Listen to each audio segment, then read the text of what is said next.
آج ہم بات کریں گے قضا نمازوں سے متعلق۔ ایک شخص کی زندگی کے اندر بے شمار نمازیں قضا ہو چکی ہیں۔ زندگی میں 10 سال کی نمازیں اس سے فوت ہو گئیں۔ نمازیں اس کی لاپرواہی کی وجہ سے، سستی اور غفلت کی وجہ سے رہ گئی ہیں۔ اب وہ ایک ایسے موڑ پر آ گیا ہے جہاں اس نے تہیہ کر لیا ہے کہ وہ اب سے نماز کو قضا نہیں کرے گا، تو وہ اپنی تمام نمازوں کو بر وقت ادا کرتا ہے، لیکن یہ جو 10 سال کا گیپ ہے یہ اسے بہرحال پورا کرنا پڑے گا۔ اسے اپنی 10 سال کی نمازوں کا حساب لگانا چاہیے، اور جتنی بھی نمازیں بنتی ہیں ان کا بہترین طریقہ یہ ہے کہ ہر جو نماز وہ وقتی پڑھتا ہے، مثلا ظہر کی نماز پڑھ رہا ہے تو ظہر کے ساتھ گزشتہ زمانے کے جو اس کے ظہر کے فرائض قضا ہوئے ہیں، کم سے کم ایک ظہر کی نماز قضا پڑھ لے یا 2 پڑھ لے، 3 بھی نمازیں پڑھ سکتا ہے۔ یہ صرف قضا فرض پڑے گا۔ ایک دن کے اندر وہ اگر ایک نماز کے ساتھ 2 قضا کرتا ہے تو اس کا مطلب ہے وہ ایک دن میں 2 دن کی قضا نمازیں کور کر سکتا ہے آسانی کے ساتھ،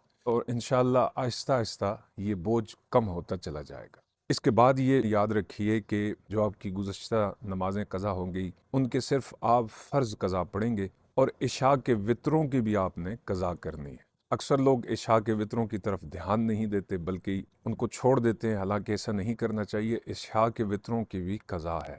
آسان اس کا طریقہ جو فقہاء نے اپنی کتابوں میں بتایا ہے وہ یہ ہے کہ آپ 4 رکعت نماز پڑھ رہے ہیں قضا، اللہ اکبر کیجئے، ہاتھ باندھیے، سبحانک اللہم و بحمدک و تبارک اسمک کا ثنا پڑھیے، تعوذ، تسمیہ، فاتحہ پڑھیے۔ فاتحہ کے بعد کچھ شارٹ سی سورت پڑھ لیں، انا اعطینا پڑھ لیں یا سورۃ الاخلاص قل ھو اللہ احد پڑھ لیں۔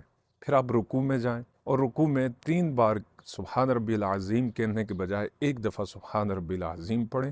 پھر اس کے بعد سجدوں میں 3 دفعہ سبحان ربی الاعلیٰ کے بجائے 1 مرتبہ سبحان ربی الاعلیٰ پڑھیں۔ دوسری رکعت کے لیے کھڑے ہو جائیں، بسم اللہ پڑھیں، فاتحہ پڑھیں، سورہ ملائیں، پھر رکوع اور سجود میں اسی طرح 1 بار سبحان ربی العظیم، سبحان ربی الاعلیٰ۔ پھر اس کے بعد آپ التحیات میں عبدہ رسولہ تک پڑھ کے کھڑے ہو جائیں۔